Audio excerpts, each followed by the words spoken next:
Assalamu alaikum wa rahmatullah wa barakatuh, mes frères et sœurs. Bienvenue sur Hikmat Allah. Si ce que vous entendez ici parle à votre cœur, abonnez-vous et rejoignez cette quête vers la lumière d'Allah. As-tu déjà désiré quelqu'un au point de te demander « Et si c'était Allah qui m'avait mis cet amour dans le cœur ?» Mais comment distinguer un désir inspiré par l'ego d'un amour voulu par le Créateur lui-même? Ce que nous allons explorer aujourd'hui, ce sont 4 signes puissants qui montrent que ton attachement n'est pas seulement émotionnel, il est peut-être spirituel. Premier, ton désir te rapproche d'Allah, pas de tes passions. Il y avait un jeune homme, il priait la nuit, mais pas pour sa réussite, ni pour une richesse éphémère. Il priait pour comprendre ce qu'il ressentait, pour cette sœur en Allah. Ce n'était pas une obsession, ni un amour aveugle, c'était une question de guidance. Il voulait que cet amour l'élève. Pas qu'il le brise, il ne cherchait pas à la posséder, mais à se purifier pour mériter, un jour peut-être, un lien qui plaît à Allah. Et alors, il a changé. Il s'est levé pour le tahajjud, les yeux pleins de larmes. Il a jeûné les jours blancs, les lundis et jeudis. Il s'est purifié intérieurement, pas pour plaire à quelqu'un, mais pour plaire à Dieu. Et toi, est-ce que ce que tu ressens t'éloigne de tes principes ou t'en rapproche? Est-ce que ton amour devient une excuse pour le péché ou une raison pour te transformer? Voici ce que nous rappelle le Coran. Et ceux qui luttent pour notre cause, nous les guiderons certes sur nos sentiers. Sourate Al-Ankabut, verset 69. Quand ton cœur veut le bien, ce n'est plus un désir, c'est une direction. Tu ne cherches pas à posséder. Tu veux du bien pour cette personne même sans toi. Il y a une belle histoire bouleversante d'un compagnon du prophète, paix soit sur lui, qui aimait une femme mais savait qu'elle allait épouser un autre homme. Il pleura, pria, mais fit une doua simple.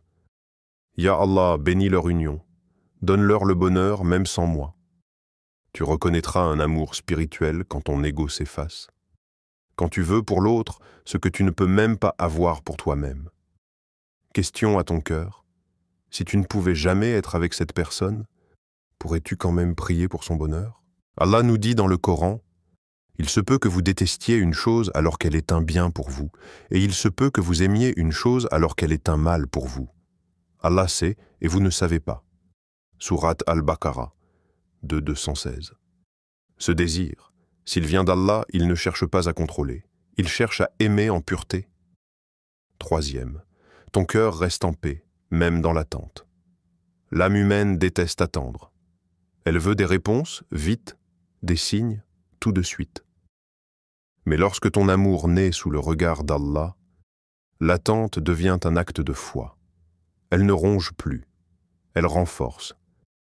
Ce n'est plus une course effrénée vers ce que tu désires. C'est un pas lent, mais certain, vers ce que ton cœur mérite. Souviens-toi du prophète Yacoub. Combien d'années a-t-il pleuré Youssouf? Et pourtant, jamais il n'a cédé à la panique, jamais il n'a blâmé Allah. Son cœur était triste, oui, mais il restait solide, enraciné dans la patience.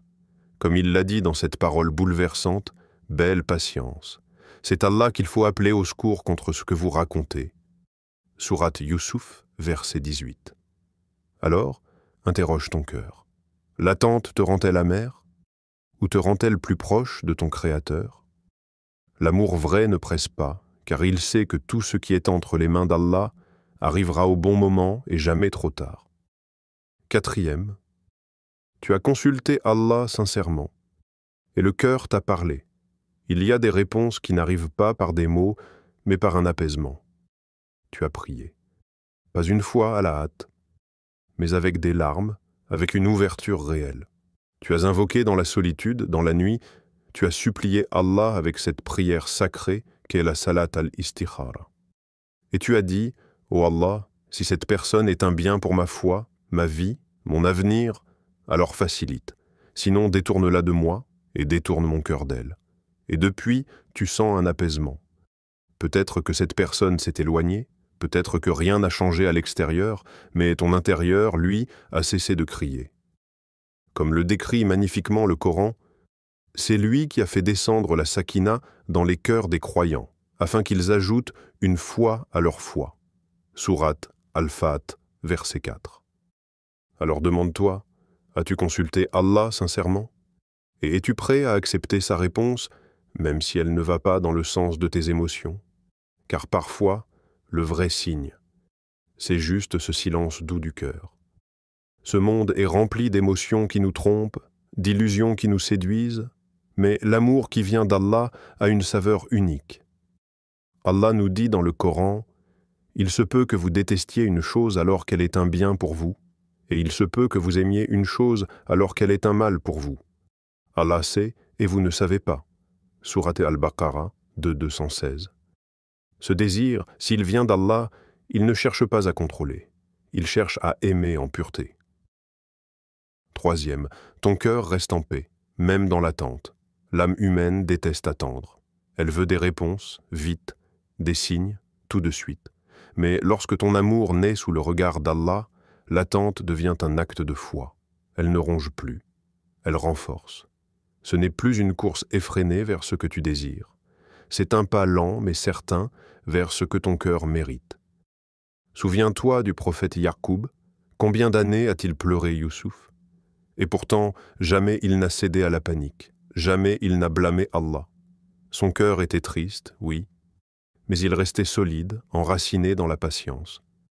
Comme il l'a dit dans cette parole bouleversante, « Belle patience.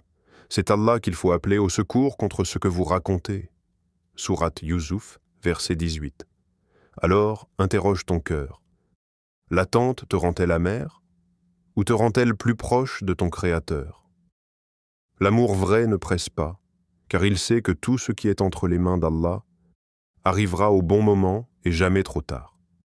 Quatrième, tu as consulté Allah sincèrement, et le cœur t'a parlé. Il y a des réponses qui n'arrivent pas par des mots, mais par un apaisement. Tu as prié, pas une fois à la hâte, mais avec des larmes, avec une ouverture réelle. Tu as invoqué dans la solitude, dans la nuit, tu as supplié Allah avec cette prière sacrée qu'est la salat al-istikhara.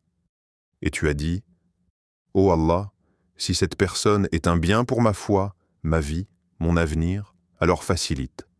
Sinon, détourne-la de moi, et détourne mon cœur d'elle. » Et depuis, tu sens un apaisement. Peut-être que cette personne s'est éloignée, peut-être que rien n'a changé à l'extérieur. Mais ton intérieur, lui, a cessé de crier.